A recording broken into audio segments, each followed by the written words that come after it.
आप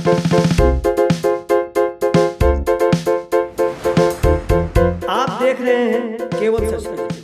तो जब आपने अपने कैरियर में कदम रख दिया है तो अब ये मत सोचिए कि हम अब कैरियर में और एक मुकाम हासिल कर लेंगे उसके बाद शादी करेंगे। कभी कभी जो थ्रेटेंड अबॉर्शन है इसके कारण हो सकता है कि ब्लीडिंग शुरू हो जाए, ये सब हो जाए। तो आदमी अगर शुरू के 3-4 महीना अगर इन सब छोटी छोटी बातों का ध्यान रखे कि ज़्यादा ऊपर नीचे नहीं करे, भारी काम नहीं करे, तो बहुत सारे प्रॉब्लम्स के शुरू के 3 महीना के बहुत सारे कॉम्प्लिकेशन से बचा जा सकता है। और कभी कभी पीरियड्स जो है फीमेल्स हैं उनमें चढ़ चढ़ के भी आने लगता है, ये बहुत ज़्यादा आने लगता है, स्पेशली जब 40 के बाद उनका हो जाता है। तो लोग कहते हैं कि आपको जो है पीरियड्स खत्म होने वाला है इसलिए ऐसा हो रहा है। बहुत ज़रूरी है कि उनका डाइट न्यूट्रिशियस हो। सबको फास्ट फूड पसंद आता है, बाहर से मोमोज आ गया, पिज़्ज़ा आ गया, तो न्यूट्रिशियस डाइट पे बहुत ध्यान देना चाहिए। एक्सरसाइज करना चाहिए, योगा है, एरोबिक्स है, और खान पान पे स्पेशली बहुत ध्यान देना चाहिए।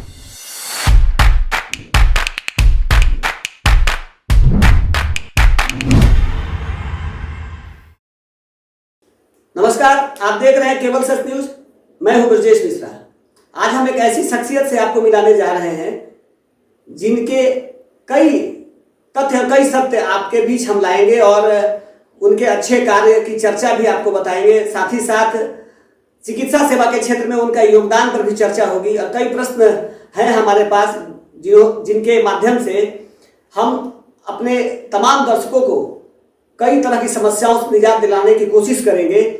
डॉक्टर लक्ष्मी झा हमारे साथ आज के इस कार्यक्रम में है, खास मुलाकात खास शख्सियत कार्यक्रम में, और महिलाओं से जुड़ी कई समस्याओं पर आज चर्चा होगी।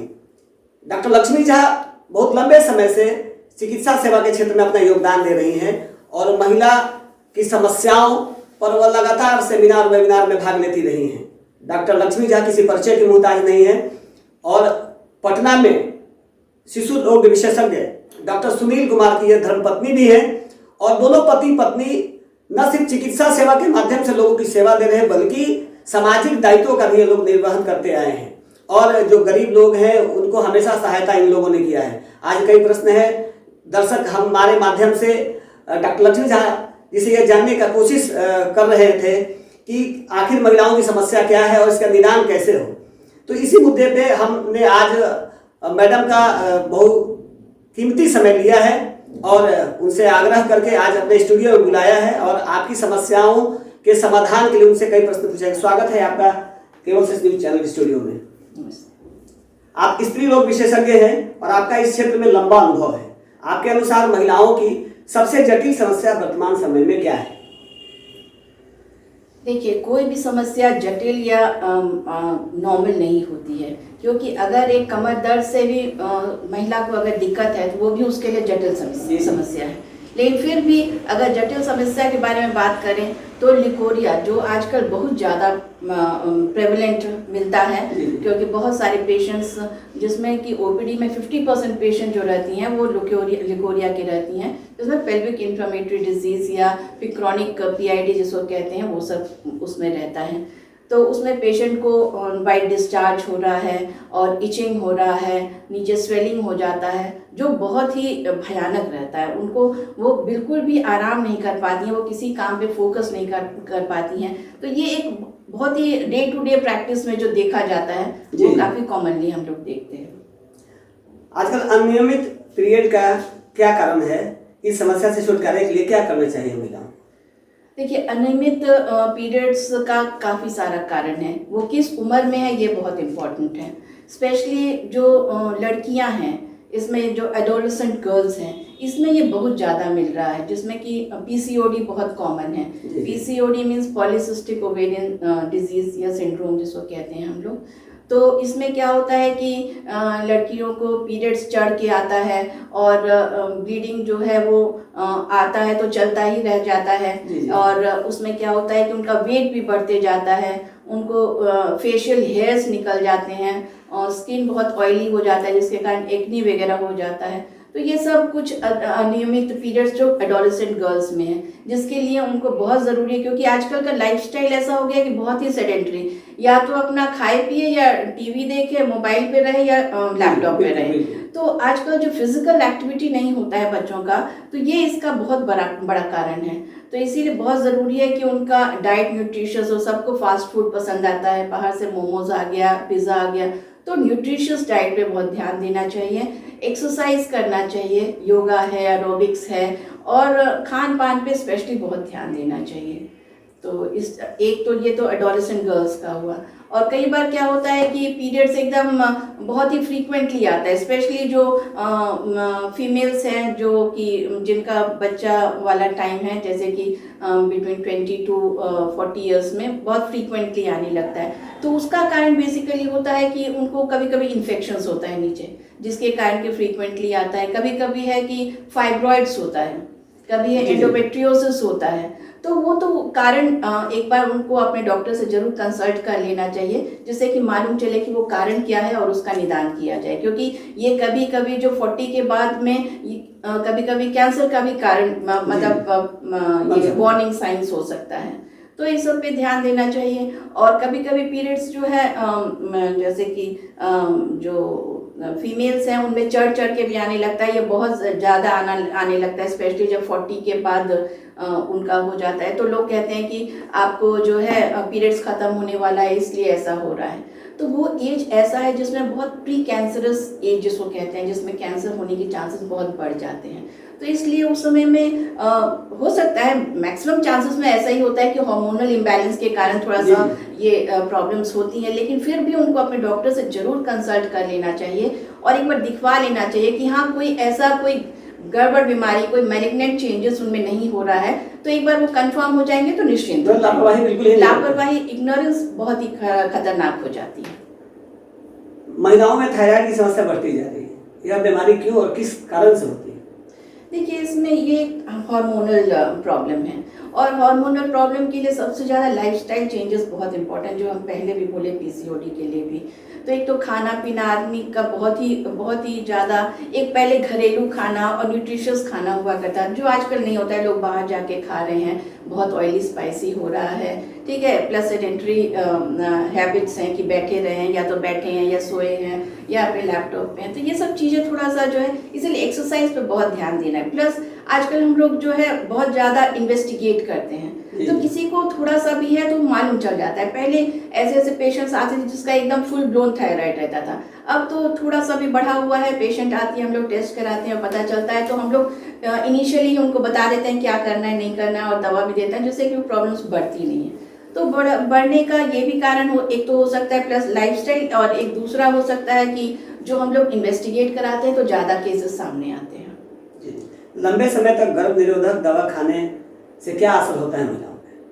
देखिए, लंबे समय तक गर्भ निरोधक खाने से कोई बुरा असर नहीं होता है, अगर उसका ब्लड प्रेशर सब नॉर्मल है, जो वो बीच बीच में टेस्ट कराते रहें, और तब इसके बाद उनको कोई प्रॉब्लम, इनफैक्ट उनको जो भी हैवी ब्लीडिंग होता होगा या फिर अनवांटेड प्रेगनेंसी है, उन सब से निजात मिलती है, क्योंकि ओसी पिल्स खाने से ब्लीडिंग जो है वो कम हो जाता है। तो नेचुरली आपका जो हीमोग्लोबिन जो आजकल हमारी महिलाओं का इतना कम रहता है, वो बेटर होता है, हीमोग्लोबिन थोड़ा बेटर होता है।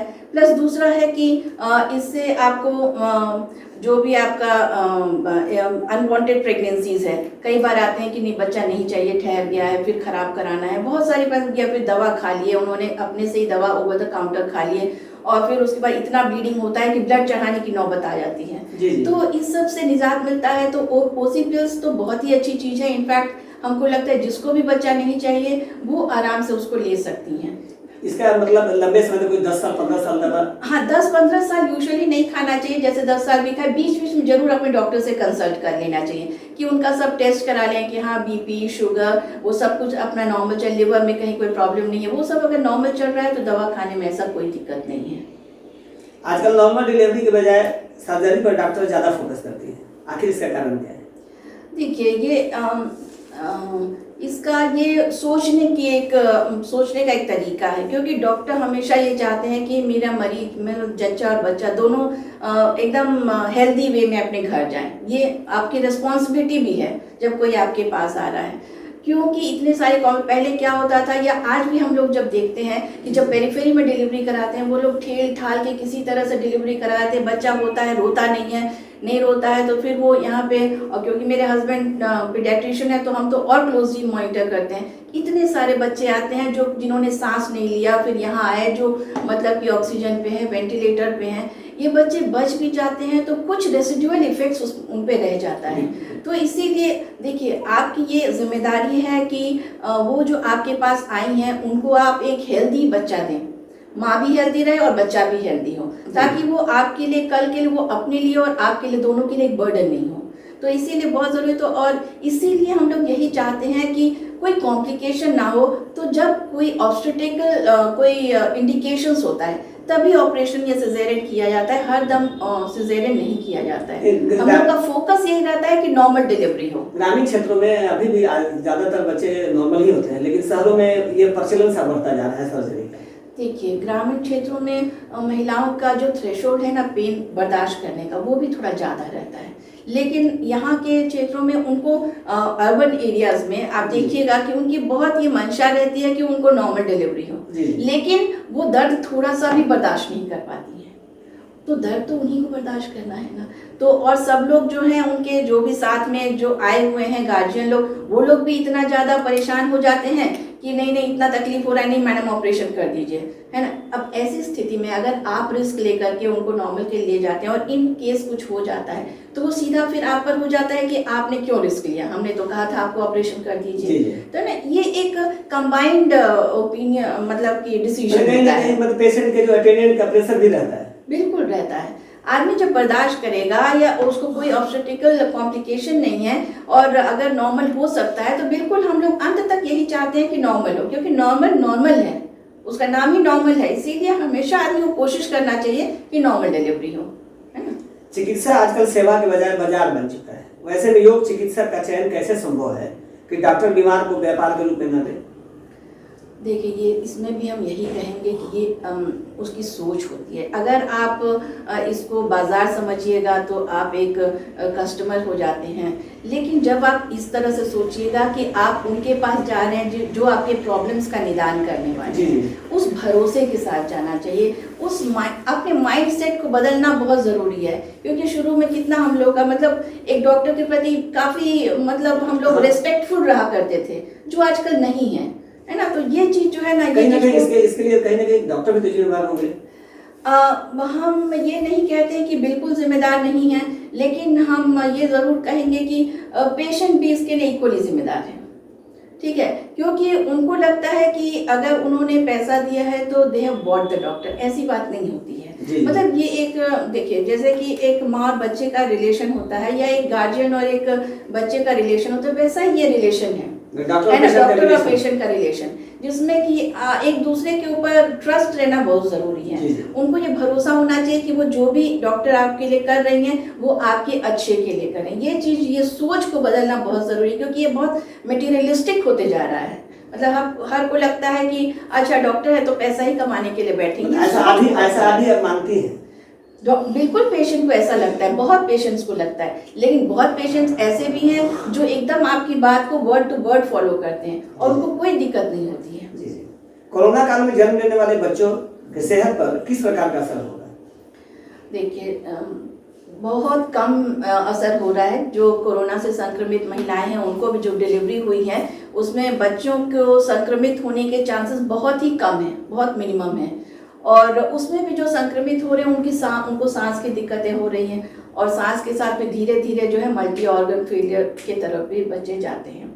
लेकिन जिनको माइल्ड है उनको उतनी दिक्कतें नहीं होती, वो उसमें से उबर करके और छुट्टी भी होकर के जाते हैं। गर्भवती महिलाओं को कोरोना का वैक्सीन लगाना चाहिए या नहीं? बिल्कुल लगाना चाहिए। मतलब प्रेग्नेंट पेशेंट्स को भी लगाना चाहिए, और जो लैक्टेटिंग है, जो महिलाएं दूध पिला रही हैं बच्चों को, उनको भी लगाना चाहिए। सबको ये लगाना चाहिए, और ये गवर्नमेंट ऑफ इंडिया की तरफ से एकदम हो गया है कि आप सब लोग वैक्सीन ले सकते हैं। इसका कोई साइड इफेक्ट? कोई साइड इफेक्ट ऐसा नहीं।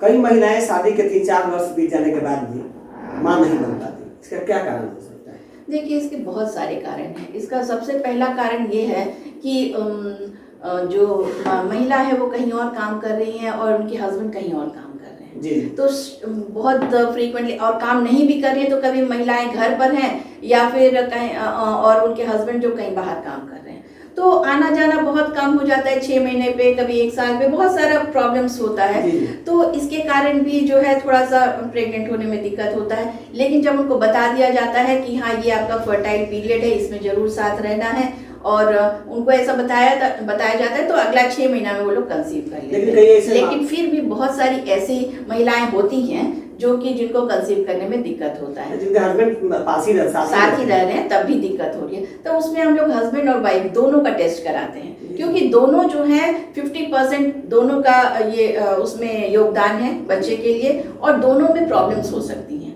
इसीलिए दोनों को टेस्ट कराते हैं, और जिसमें भी जो प्रॉब्लम है उसका निदान किया जाता है। ब्रेस्ट कैंसर की संख्या बढ़ती जा रही है आजकल, इसका कारण क्या है? देखिए, ब्रेस्ट कैंसर, दूध पिलाना जो है, जब माँ बच्चे को दूध पिलाती है, इससे ब्रेस्ट कैंसर से उनको काफ़ी प्रिवेंशन होता है, मतलब एक प्रोटेक्टिव इफेक्ट होता है दूध पिलाना बच्चे को, जो आजकल जैसा हम देखते हैं कि लोग बहुत रिलक्टेंट रहते हैं उसके लिए। और जो महिला, जो पेशेंट के साथ में जो और गार्जियन जो और फीमेल्स रहती हैं, जो उनकी दादी नानी है, जो भी लोग, सब लोग यही कहते रहेंगे ना, अरे अभी तो दूध हुआ ही नहीं है, दूध हुआ ही। देखिए, शुरू में डिलीवरी के 2 घंटे के अंदर बच्चा को दूध पिलाने लायक माँ हो जाती है, उतना दूध हो जाता है। ठीक है, इसीलिए कोशिश यही करनी चाहिए कि जितना जल्दी ब्रेस्ट फीडिंग स्टार्ट हो, उतना जल्दी बच्चा दूध पकड़ता है। शुरू में आपने उसको कटोरी चम्मच से पिला दिया, उसमें बहुत आसानी से वो पी लेता है, और जब माँ का दूध पीना होता है तो उसमें उसको थोड़ा सा मेहनत करना पड़ता है। हाँ, तो इसीलिए वो हरदम चाहेगा कि उसको बाहर कहीं मिले। तो इसीलिए कोशिश यही करनी चाहिए कि जितना जल्दी दूध पिलाया जाए माँ का उसको लगाया जाए, उतना बढ़िया, और उतना जल्दी बच्चा दूध पीना भी सीखता है माँ का। तो इसीलिए महिलाओं को ये सोचना है कि उनको अपने बच्चों को दूध पिलाना है, ये एक ऑप्शनल नहीं है, ये एक ज़रूरी चीज़ है कि आपको दूध अपने बच्चे को पिलाना ही है। और जब आप इस सोच के साथ देखिए, दूध जो होता है ना, उसमें बहुत सारे फैक्टर्स होते हैं दूध उतरने के। एक तो है जब बच्चा दूध पकड़ता है ना, तो दूध उतरता है। जब आप ऐसी सोच रखते हैं कि हमको दूध पिलाना है बच्चे को, तो फिर हार्मोनल ऐसे चेंजेस होते हैं कि फिर दूध और उतरता है। तो इसीलिए ये प्रोसेस बहुत इंपॉर्टेंट है कि आप उसको दूध पिलाना शुरू करें। जितना जल्दी आप दूध पिलाना शुरू करेंगे, और जितना आप वो सोच रखेंगे कि नहीं हमको अपने बच्चे को दूध पिलाना है, हाँ बिल्कुल, तो दूध होना ही है और बच्चा दूध पिएगा।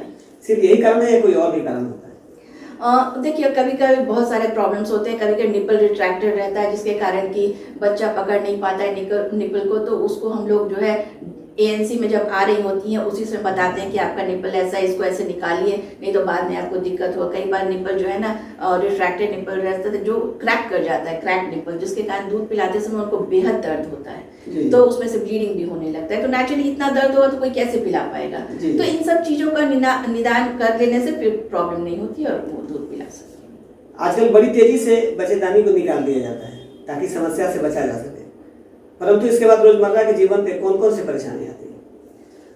देखिए, बच्चेदानी निकालना किसी भी चीज़ का समाधान नहीं है, कोई भी बीमारी का। जी। बहुत सारा प्रॉब्लम्स तो पेशेंट के दिमाग में ऐसा भर जाता है कि मेरा फैमिली कंप्लीट हो गया है, मेरे बच्चे हो गए हैं, फैमिली कंप्लीट हो गया है, तो बच्चा बंद की जगह मेरा बच्चेदानी निकाल दीजिए। और ये चीज़ उनके दिमाग में इतना अंदर तक घुस जाता है कि उसको निकालना बहुत मुश्किल हो जाता है। कि भाई अगर थोड़ा सा धात गिर रहा है ना, थोड़ा लिकोरिया है, या कभी होता है कि कभी ब्लीडिंग थोड़ा ज़्यादा हो गया, या नीचे में दर्द हो रहा है, जो PID के कारण हो सकता है, तो उनके दिमाग में ये बैठ जाता है। कुछ जो पुरानी महिलाएं गांव में हैं, घर में, वो बताती है कि नहीं इसको निकलवा लो तो सब प्रॉब्लम सॉल्व। लेकिन उसके बाद तो प्रॉब्लम की शुरुआत होती है, क्योंकि जो भी बच्चेदानी अगर निकल गया है और खाली ओवरीज भी अगर छोड़ भी दिया गया है, तो अगला 5 साल में वो ओवरीज काम करना बंद कर देता है। ओवरीज का काम है हार्मोन बनाना, तो जब वो काम करना बंद कर देगा तो जैसे मेनोपॉजल सिम्टम्स होते हैं, जैसे कि हड्डी कमजोर होना, और जितने हार्मोन्स कम हो जाना, हार्मोन्स कम होने के बहुत सारे साइड इफेक्ट्स होते हैं इस वजह, जैसे कि कार्डियक प्रॉब्लम्स होना, या फिर आपका स्किन का ग्लो खत्म हो जाना, बोन्स कमजोर हो जाना, बहुत सारी प्रॉब्लम्स होती हैं, हॉट फ्लशेस होना, ये सब चीज़ जो है आपकी शुरू हो जाएंगी। आपको कमर दर्द बढ़ जाएगा, पैर दर्द हो जाएगा, मतलब आप रोज आपको कुछ ना कुछ प्रॉब्लम, मतलब अगर आपने बच्चेदानी टाइम से पहले निकलवा लिया, अगर मतलब ऐसे छोटी मोटे कारण से, तो फिर आपने एक प्रॉब्लम को शुरू कर दिया है जो अब कभी खत्म नहीं होने वाला है।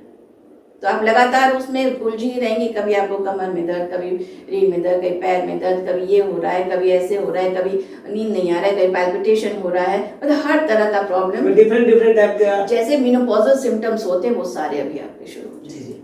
फैशन के दौर में महिलाएं टाइट फिटिंग कपड़े पहनती हैं, इससे गर्भधारण एवं गर्भधारण के बाद किस प्रकार की समस्या उत्पन्न हो सकती है? देखिए, टाइट फिटिंग कपड़े कभी कभी अपना पहन लिए तो वो अलग बात है, लेकिन यूजुअली टाइट फिटिंग कपड़े और सिंथेटिक कपड़े नहीं पहनने चाहिए। इससे गर्भधारण मतलब प्रेगनेंसी में भी आपको लूज कपड़े पहनने चाहिए, कॉटन कपड़े पहनने चाहिए, और ऐसा पहनने चाहिए कि आपका एयर का जो सर्कुलेशन है वो बढ़िया से होते रहे। और ये सिर्फ प्रेगनेंसी के दौरान नहीं, अदरवाइज भी, जैसे कि बहुत लोग सिंथेटिक पैंटीज पहनते हैं, बहुत टाइट जीन्स पहनते हैं, तो उसमें क्या होता है कि सर्कुलेशन का दिक्कत हो जाता है, जिसके कारण कि आपको इन्फेक्शंस हो जाता है अंदर में। तो ये सब चीज़ें बहुत इम्पोर्टेंट है, जो कभी कभार के लिए कोई बात नहीं है, लेकिन उसको एक रेगुलर अपना लाइफस्टाइल नहीं बनाना चाहिए। ये फीमेल्स और मेल्स दोनों के लिए उतना ही इम्पोर्टेंट है। दिखावे के चक्कर में आजकल माँ अपने बच्चों को स्तनपान कराने से परहेज करती है, इससे बच्चे के स्वास्थ्य पर कितना असर पड़ता है? आप अपने अनुभव के आधार पर इसके पीछे का अवधारणा क्या हो सकता है, ये बताने के लिए।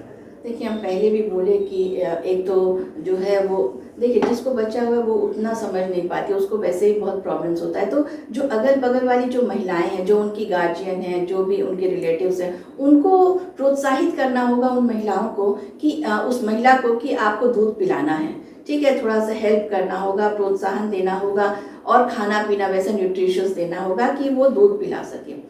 क्योंकि दूध नहीं पिलाने से हमने कहा कि बहुत सारे प्रॉब्लम्स आगे हो सकते हैं। ब्रेस्ट कैंसर के लिए प्रोटेक्टिव है दूध पिलाना, प्लस बच्चे के लिए तो ये अमृत है, क्योंकि जो दूध है वो जो स्पेशली जो फर्स्ट मिल्क है मदर का, उसमें इतना सारा एंटीबॉडीज रहता है कि वो उसको बीमारी से लड़ने का ताकत देता है, चाहे वो सांस की बीमारी हो, पेट की बीमारी हो, हर तरह की बीमारी से लड़ने के लिए वो पहला जो दूध होता है रोग प्रतिरोधक क्षमता को विकसित करता जो है। पानी जैसा दूध उनको लगता है कि अरे ये दूध नहीं हो रहा है, पानी हो रहा है, जी जी। वो एकदम अमृत है, वो एकदम पिलाना ही चाहिए। और उसके बाद भी शुरू के 6 महीना तक बच्चे को सिर्फ अपना दूध अगर पिला सके तो इससे अच्छा और कुछ भी नहीं हो सकता है बच्चा के physical plus emotional and psychological growth के लिए, ताकि कल को वो और इंटेलिजेंट बने, उसका बॉन्डिंग अच्छा हो, तो वो इमोशनली स्ट्रांग रहे।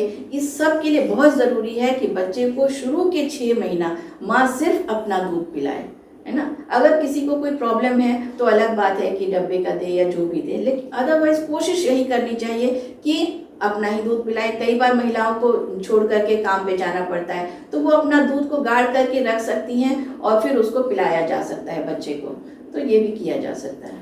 आजकल पहले महीने में ही जब डॉक्टर गर्भवती महिला को डॉक्टरी चिकित्सीय सलाह लेने को पहले महीने से ही बेड रेस्ट लिख दिया जाता है, जबकि पहले वर्किंग प्राथमिकता में शामिल था कि काम करते रहते, डिलीवरी तक काम लोग करता था।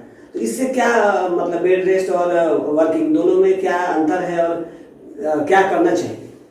देखिए, ये सिचुएशन पे डिपेंड करता है। मान लीजिए उसको ब्लीडिंग होने लगा है, या मान लीजिए उसका पहले से 2-3 मिसकैरेज हो गया है ना, तो उनको बेड रेस्ट देना ज़रूरी हो जाता है। कुछ दवा सुई और बेड रेस्ट उनके लिए कंपल्शन हो जाता है, लेकिन हर किसी को बेड रेस्ट नहीं दिया जाता है, या हम ये कहेंगे कि 80% को बेड रेस्ट की ज़रूरत नहीं होती है।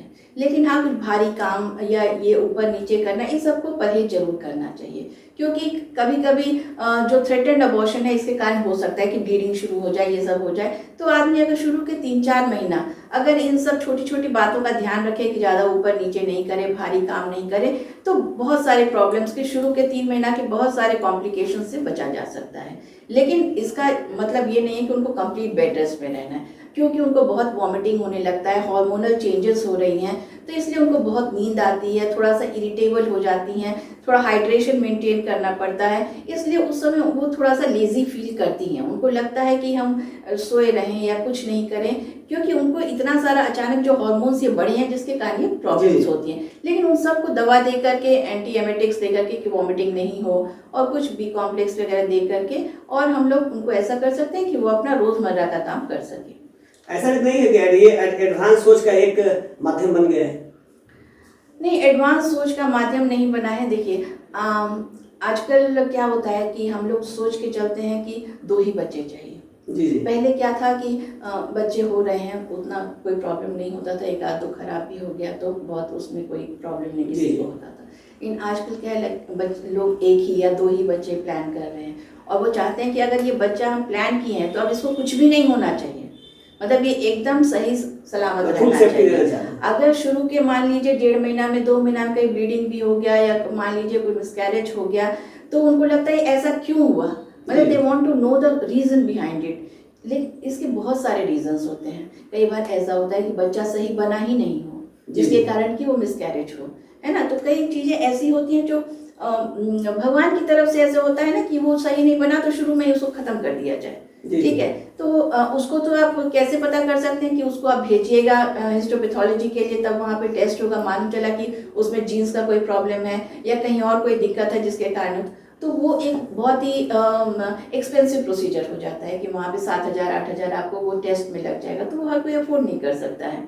तो इसीलिए कई बार क्या होता है कि कुछ ब्लड प्रॉब्लम्स है, जैसे एंटी फॉस्फोलिपिड सिंड्रोम या कुछ, जिसमें कि होता है कि मिसकैरेज हो जाता है। जी जी। तो लेकिन आप शुरू से ही हर किसी को तो कुछ हर दवा इंजेक्शन और सब कुछ नहीं स्टार्ट कर सकते हैं, लेकिन किसी को भी अगर ऐसा मिसकैरेज, कुछ थ्रेटन्ड अबॉर्शन जैसे ब्लीडिंग होने लगा या पेट में नीचे दर्द होने लगा या कभी पहले 1 आध 2 मिसकैरेज हुए हैं, तब ऐसी स्थिति में थोड़ा सा उनको बेड रेस्ट देना एक कंपल्शन हो जाता है, एक ज़रूरत हो जाती है शुरू का 3-4 महीना।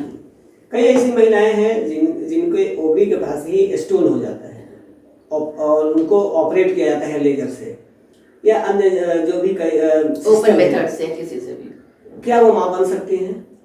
देखिए ओवरी में बहुत सारे सिस्ट होते हैं, है ना। उसमें सिस्ट में फॉलिकुलर सिस्ट हो सकते हैं और कुछ ऐसे सिस्ट होते हैं जिनको ऑपरेट करने की ज़रूरत है। जो फॉलिकुलर सिस्ट है या मैक्सिमम सिस्ट जो बिनाइन रहते हैं उनको कुछ करने की ज़रूरत नहीं पड़ती है, लेकिन कभी कभी ऐसे सिस्ट होते हैं जिनका साइज़ बड़ा है, जैसे जो मोर देन 5 to 6 सेंटीमीटर है या फिर जिसमें कि सॉलिड और सिस्टिक कॉम्पोनेंट दोनों हैं। तो ये सब जो है ना, ये सब रिस्की चीज़ें हो जाती हैं, जिसमें कि अगर छोड़ देंगे तो कभी वो ट्विस्ट कर जाएगा तो वो एक इमरजेंसी हो जाता है कि सिवियर पेन एब्डोमेन, कभी ट्विस्ट करके वो अंदर में ही उसका ब्लड सप्लाई बंद हो जाता है, इस्केमिक हो जाता है, ये सब जो है इमरजेंसी कंडीशंस हो जाते हैं। तो उन सब कंडीशंस में ऑपरेट करना पड़ता है। तो उस ऑपरेशन में खाली उस सिस्ट को निकाल दिया जाता है और जो हेल्दी ओवेरियन टिश्यू है उसको बचा लिया जाता है। तो इसीलिए बाद में माँ बनने में कोई दिक्कत नहीं होती। कभी कभी ऐसा होता है कि ऑपरेशन के बाद भी वो फिर से रीजनरेट हो जाता है, वो किन कारणों से होता है? और देखिए एंडोमेट्रियोसिस एक ऐसा कंडीशन है जिसमें कि एंडोमेट्रियोमा ओवरीज में बनता है, जिसको अगर आपने निकाल भी दिया तो फिर वो फिर बन सकता है। तो उस स्थिति में एंडोमेट्रियोसिस अगर माइल्ड है, मॉडरेट होता है, सिवियर होता है, तो इसका अगर वो बहुत परेशान कर रहा है, माइल्ड मॉडरेट में उतना दिक्कत नहीं है, कभी कभी मॉडरेट में भी दिक्कत होती है या प्रेगनेंसी बच्चा ठहरने में दिक्कत हो जाती है, लेकिन जब वो सिवियर है और पेशेंट ने अपना फैमिली कंप्लीट कर लिया है तो उसमें इलाज यही होता है कि बच्चेदानी के साथ में ओवरीज को निकाला जाए, क्योंकि जब तक हार्मोन है तब तक दिक्कत है, इसीलिए उसको पूरे को निकाल देना एक वही उसका इलाज है। लेकिन अगर वो मां नहीं बन पाई है या फर्स्ट इशू ही है, अगर नहीं हुआ हो उसका, तो उसके लिए क्या होता तो फिर आईवीएफ के लिए वो जा सकती हैं, in vitro fertilization, IVF ET जिसको कहते हैं। तो उसमें जो है आपका अगर अंडा का उस एंडोमेट्रियोसिस में आपके एग का क्वालिटी भी खराब हो जाता है कि बच्चा सही नहीं बन सकता है या बन ही नहीं सकता है, तो आपको फिर ओवम डोनेशन पे जाना पड़ता है कि किसी दूसरे से आपने ओवम लिया और फिर बच्चा को बाहर बना करके आपके यूट्रस में डाला गया। आजकल वर्तमान समय में टेस्ट ट्यूब बेबी का भी प्रचलन काफी तेजी से बढ़ रहा है, ये कितना कारगर और कितना हितकर है? ये काफ़ी हितकर है, क्योंकि जो महिलाएं बच्चा जिनको नहीं हो सकता है, जिनका ट्यूब बंद है या फिर जिनकी ओवरीज में कभी कभी क्या होता है प्री मेच्योर ओवेरियन फेलियर हो जाता है कि मतलब टाइम से पहले ओवरीज ने अपना काम करना बंद कर दिया। मान लिया 30 साल की महिला है, ओवरीज काम नहीं करे, पीरियड्स बंद हो गया, तो फिर ओवरीज काम नहीं है, ओवम नहीं है, और आजकल लोग शादी करते करते भी मान लिया कैरियर है, पढ़ाई है, लिखाई है, तो कभी कभी 30-35 पहुंच ही जाते हैं और मालूम चला आपका पीरियड्स ही खत्म हो गया। तो फिर अब तो वो तो कभी ऐसे अगर आईवीएफ नहीं रहता तो आप कभी माँ बन ही नहीं सकती थी, लेकिन अब आईवीएफ के जरिए क्या हो सकता है कि आप डोनर एग्स लेकर के, या फिर कई बार आपका ओवरीज ठीक है, ट्यूब खराब है, तो आपके ओवरीज में ही इंजेक्शंस दे करके हार्मोन्स का और अंडा बना करके, अंडा को हम लोग पिकअप करके और फिर बाहर बच्चा बना करके आपके बरसाने में डाल देते हैं, जो नॉर्मली आप नहीं बच्चा मतलब प्रेग्नेंट नहीं हो सकती थी। तो ये तो एक वरदान है, इसको एक वरदान की तरह लेना चाहिए। जी जी। महिलाओं को क्या सलाह या सुझाव देंगी जो आज के जो लाइफ स्टाइल है, या फिर जैसा कि आपने बताया कि लंबे समय बाद शादी होने का दुष्प्रभाव होता है, क्या सुझाव देना चाहेंगे ताकि महिलाओं को इस विषय में, अपने बच्चों के आने वाले जिनकी बच्चियां जिनकी शादी करनी है, एज बढ़ता जा रहा है और कई समस्याएं उनके पास हैं, तो ऐसे लोगों को क्या सलाह देंगे अपने महिलाओं को ताकि उनको इससे कुछ समाधान निकल सके? देखिए, ज़िंदगी में पढ़ाई, कैरियर और बच्चा, फैमिली, सब चीज़ बहुत इम्पोर्टेंट है, हर चीज़ इम्पोर्टेंट है। तो इसलिए पढ़ाई तो जो करना है उसको कर ही लेना है, कंप्लीट कर लेना है। जहाँ तक कैरियर का सवाल है, कैरियर कभी ख़त्म नहीं होता है, वो तो अंत तक चलते रहता है। तो जब आपने अपने कैरियर में कदम रख दिया है, तो अब ये मत सोचिए कि हम अब कैरियर में और एक मुकाम हासिल कर लेंगे उसके बाद शादी करेंगे। अगर आप 30 के आसपास पहुँच रहे हैं तो आपको, और आपने अपनी पढ़ाई ख़त्म कर ली है और आपने कैरियर की भी शुरुआत कर ली है, तो ऐसी स्थिति में आपको अपने फैमिली वे में जाने के लिए सोचना चाहिए, अपनी शादी के बारे में, अपना परिवार के बारे में सोचना चाहिए। क्योंकि जितना उम्र बढ़ता है, स्पेशली 35 के बाद, आपके एग का क्वालिटी ख़राब होते जाता है, और जब वो ख़राब होगा तो नेचुरली बच्चा में जेनेटिक प्रॉब्लम्स होने का चांसेस बढ़ जाता है। तो इसीलिए और हर कोई चाहेगा कि उनका बच्चा जो है स्वस्थ हो, इंटेलिजेंट हो। तो इस सब के लिए ज़रूरी है कि आपका जो एग है, जो ओवम है, जो स्पर्म है, उसका क्वालिटी भी अच्छा हो। और एज के साथ इन सब की क्वालिटी डिटेरियोरेट करती है। इसलिए हम तो यही सलाह देंगे कि प्रेगनेंसी को बहुत ज़्यादा पोस्टपोन नहीं करना चाहिए, है ना। शादी कर लेनी चाहिए, और शादी 1-2 साल बाद ही, यूजुअली लोग सोचते हैं कि 5 साल तक पहले कैरियर अपना ठीक कर लेते हैं, उसके बाद फिर बच्चा के बारे में सोचेंगे। तो आप प्रॉब्लम्स तो जरूर होती हैं बच्चे के साथ में, कैरियर के आगे बढ़ने में, लेकिन फिर वही समय है जब आप स्ट्रगल कर सकते हैं, और उस समय में जितना आप स्ट्रगल करते हैं उतना आप और निखर करके आगे बढ़ते हैं आगे, और आप में संघर्ष करने की क्षमता बढ़ती है। ठीक है, इसलिए हमको नहीं लगता है कि हम लोगों को मतलब संघर्ष से पीछे हटना चाहिए, है ना। जिसकी ज़रूरत है वो चीज़ जरूर समय पे कर लेना चाहिए। आपने सुना डॉक्टर लक्ष्मी झा को, कई प्रश्नों के जवाब में उन्होंने बहुत सारी जानकारी दी है कि किस प्रकार से महिलाओं को अपने रहन सहन में, पहनावा ओढ़ावा में और जीवन शैली में किस तरीके से काम करना है। खासकर गर्भवती महिलाओं के प्रति उन्होंने बहुत सारी जानकारियाँ दी हैं, और महिलाओं को यह संदेश भी दिया है कि समय पर शादी कीजिए और समय पर ही बच्चे हों। तमाम जानकारी निश्चित तौर पे आपको समस्या के समाधान में एक मजबूत आधार बनेगा। आप देख रहे थे केबल सच न्यूज़।